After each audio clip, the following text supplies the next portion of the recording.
Hey everyone, RogueGold here. Welcome back to the Division 2. And today, Year 8 is nearly upon us. And although we have even greater things coming down the line this year, like a new incursion, a new DLC, crossplay, this first update of the year is already going to be transforming the game in major ways. So, this Thursday, April 2nd, kicks off Year 8 Season 1, titled Rise Up. And between expanded quality of life features, all new endgame difficulty tiers, and all new loot chase, the return of classified assignments from Year 1, there's a ton on the way. So in this video we're going to break down the 10 biggest incoming changes as concisely as possible so that you know what to expect heading into this latest update. If you enjoyed this one and find it helpful, you want to catch some of my other coverage on the new season, then be sure to subscribe so you don't miss out. A big shout out and thank you to all of our channel members. It is your guys' support each and every month that allows me to keep going making these videos. Thank you so much for that. Each of the different points and sections we go through will be timestamped down below, but without further ado, let's go. To begin, at number 1, we've got Black Tusk Retaliations. This one is pretty straightforward. Retaliation was a community favorite mode that got added back during Year 7, and up until now, it has included every faction within the game, save for the Black Tusk. That changes in Year 8 Season 1. Across both DC and the Warlords of New York map, you can now build up to and trigger Black Tusk Retaliations in exactly the same fashion as you're used to. Now, as a result of this addition, 2 other things have also changed. For one, when it comes to building up your Black Tusk agitation meter to eventually trigger a retaliation, small amounts of progress here will be earned for clearing other factions' content within the game. This is intended as a way to mitigate the fact that the Black Tusk are featured more selectively within open world content and missions. Additionally, this implementation now means that Black Tusk can naturally occupy control points out in the open world. The devs have confirmed that they will not dynamically go out and attack and take over other points as the rest of the game's factions do. However, if you fail an active Black Tusk retaliation or it expires, they will move in and claim any control points within that zone. There are a few other neat secrets to uncover here, like the Rise Up season exclusive BTSU Team 9 kill squad that offers new lore drops. But all in all, retaliation variety is being expanded with the Black Tusk now involved. The addition of the Black Tusk is not the only improvement retaliation is getting this season, because at number 2, we have expanded retaliation quality of life.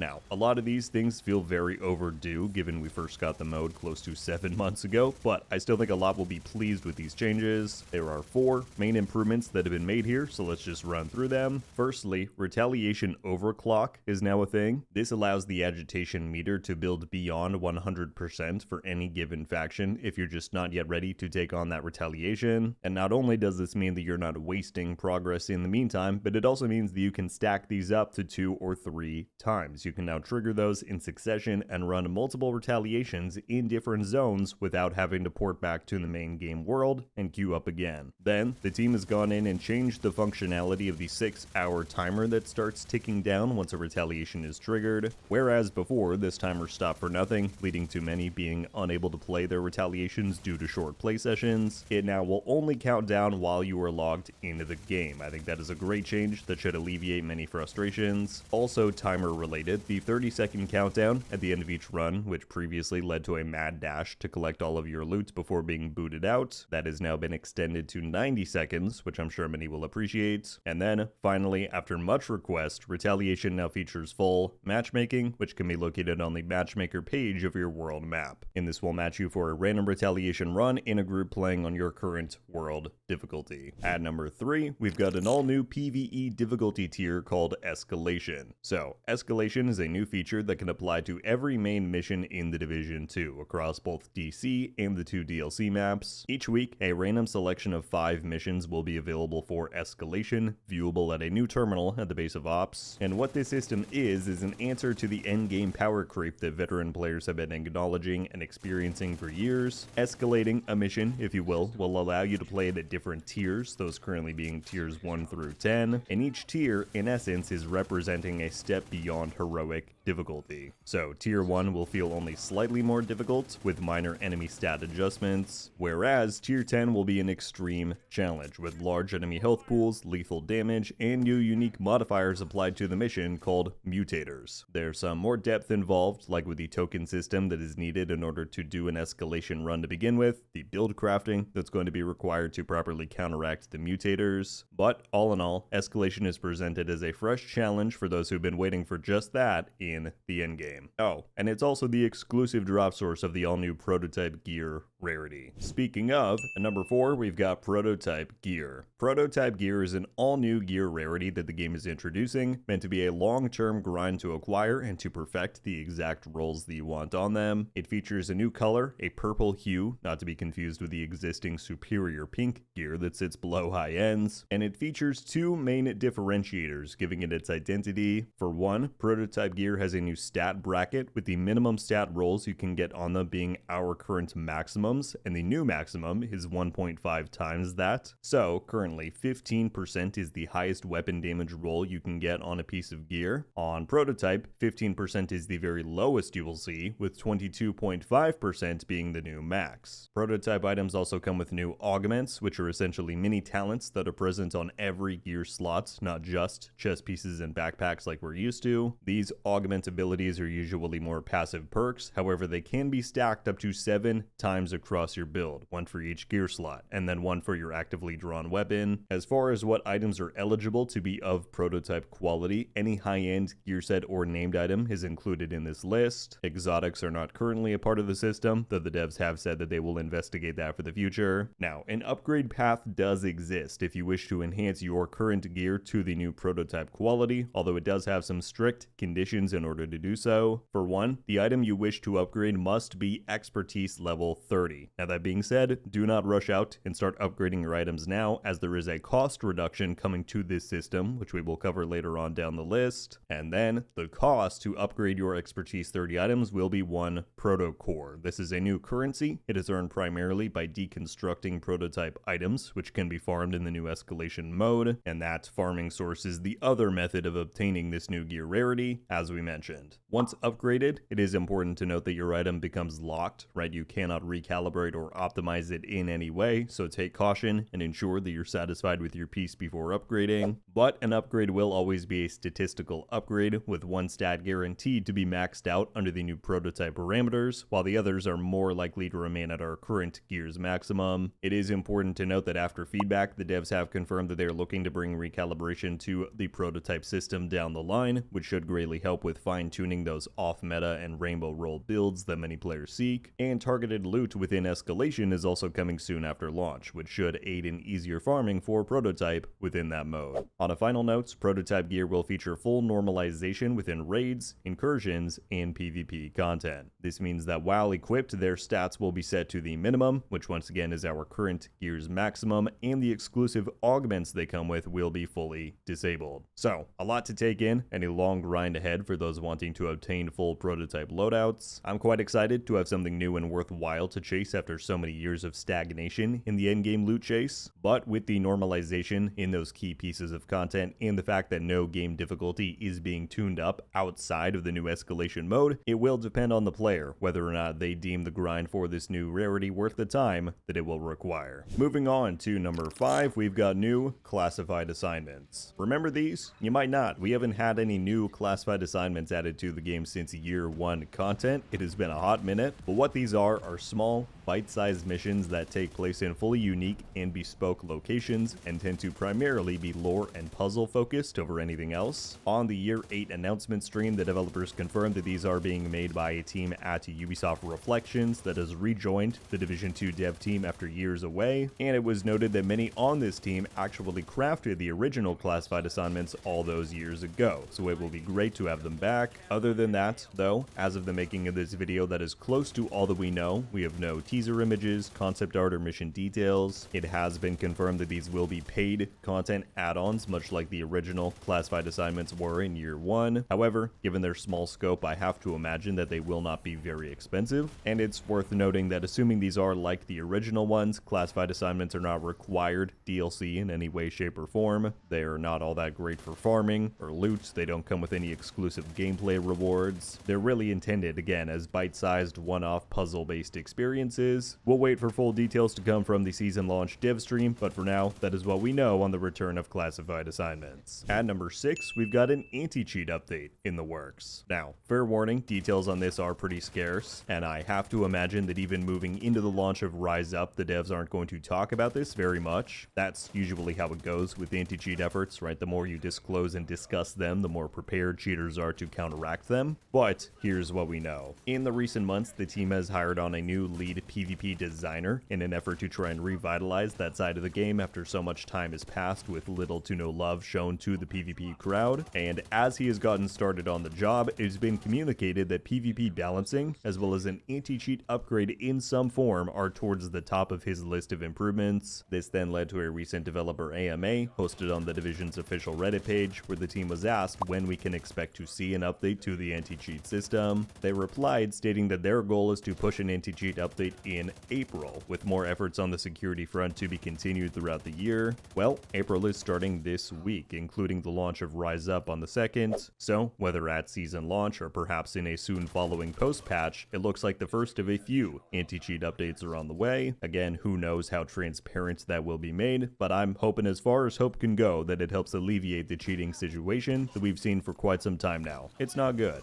At number 7, we've got new items and gear. Big shocker. It's a new season and we've got new stuff to hunt down. As per usual, there's a lot to unpack here, right? New exotics, gear and brand sets, a weapon talent, named items. We won't cover every single one, but I figured I would highlight the few that seem to have piqued the most amount of people's interest. For one, there's the new core strength gear set. This leans into the pseudo-hybrid theme of the season and offers a pretty intriguing 4-piece talent bonus where each core attribute on your build grants you 40% of the other core bonuses. So, let's say you have a mask with 15% weapon damage. With that on, you also then receive 68,000 armor and 6% skill efficiency. And yes, that 1% skill efficiency listed is a typo. It is actually 15. So, already some wild combinations you could theory craft up. And this set got a buff after the public test server, whereby running the gear set's chest piece, you net a 75% return of the other 2 cores. So, I'm quite excited for this one. There's then the Investor exotic mask, which is another hybrid styled piece, and for the first time ever, this item will have completely random rolls across both core and regular attributes. It can roll any color and any attribute. It also features a third attribute slot instead of a mod slot, and all of this plays into its talent, where depending on the color of your attribute rolls, you receive different stats. So red rolls get you 10% crit damage each, yellow gets you 5% skill efficiency, and blue is 1% armor regen. Thankfully, though, as you can see, that has been nerfed to 0.5% in PvP. So, again, I'm quite interested to try this one out, and it'll be nice to actually have a reason to farm repeat copies of an exotic for once. Finally, then we are getting a new exotic AR called the Agitator. This follows a similar trend to what we saw back in Year 7 Season 2, where the Shroud and Overdogs exotics kind of mirrored one another's talents with just slight variations. I say that because we are also receiving an exotic pistol that has a very similar premise to the Agitator, but this one seems to be the most interesting one for most players given it's an AR. Its talent deals with the concept of holstering the weapon to prime it, and you generate 50% less threat while doing so, but once primed, you redraw it to receive 25% rate of fire, 30% weapon damage, and you generate 100% greater threat for 20 seconds. So again, there's more than just those, but those are some of the highlights.